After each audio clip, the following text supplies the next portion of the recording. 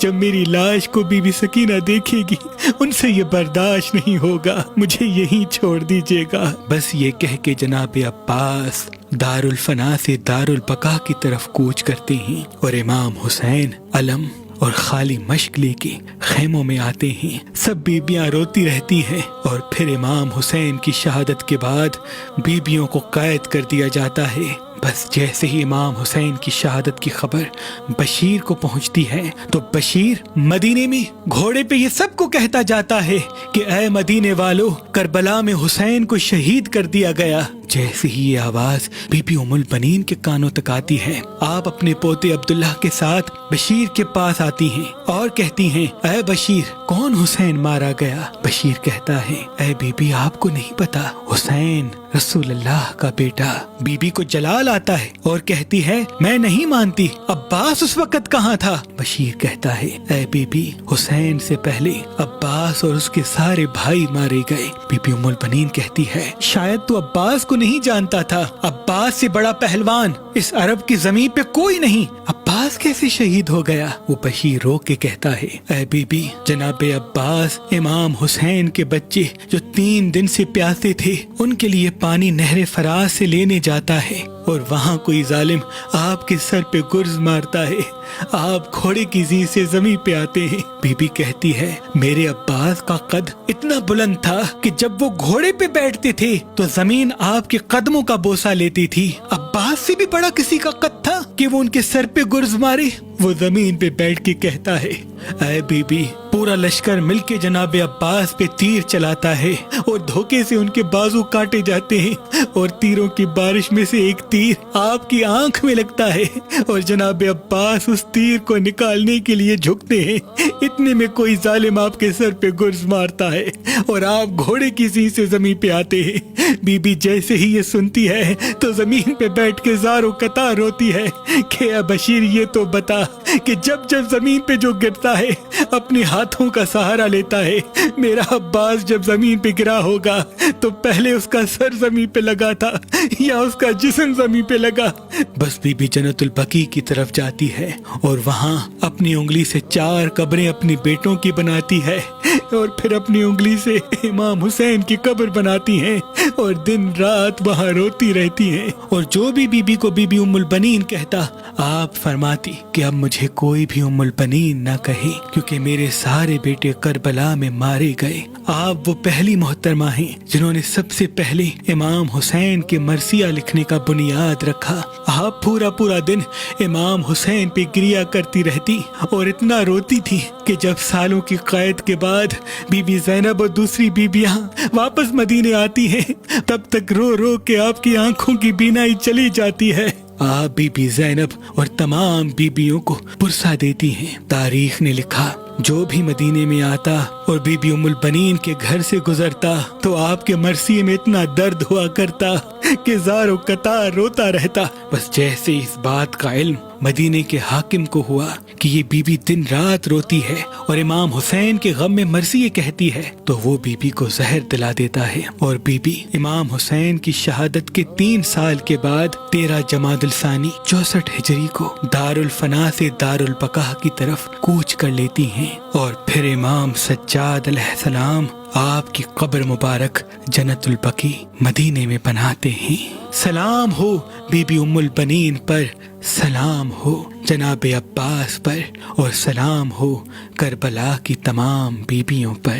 ہماری لا تعداد حسینی بہنیں اہل بیت سے پیار کرنے والی کنواری گھر میں بیٹھی ہوئی ہیں، ان کو اچھے رشتے نہیں ملتے، اور کافی مرتبہ اگر ملتے ہیں تو اہل بیت سے پیار کرنے والا ایک اچھا رشتہ، نیک رشتہ نہیں ملتا۔ تبھی مہربان شاہی دفتر نے لا تعداد اہل بیت سے محبت کرنے والے رشتوں کی لسٹ بنائی ہوئی ہے۔ اگر آپ اپنے لیے ایک اچھا اور نیک رشتہ چاہتے ہیں تو آج ہی مہربان شاہی .com پہ آئیں، اپنا فارم فل کریں اور اپنے لیے اچھا رشتہ حاصل کریں۔ اگر سرکاری نوکری والا لڑکا چاہیے یا ایسی لڑکیاں چاہیے جو گھر کو سنبھالتی ہوں، گھر کا کام کرتی ہوں، والدین کا احترام کرتی ہوں، بچوں کی اچھی پرورش کرنے کے اوصاف ان کے وجود میں ہوں، تو مجھے امید ہے آپ کے لیے رشتہ ضرور موجود ہوگا۔ مزید معلومات کے لیے مہربان شاہی دفتر کے نمبر پہ کال کریں۔ اللہ آپ کو سلامت رکھے، اللہ آپ کو سلامت رکھے، اللہ آپ کو سلامت رکھے۔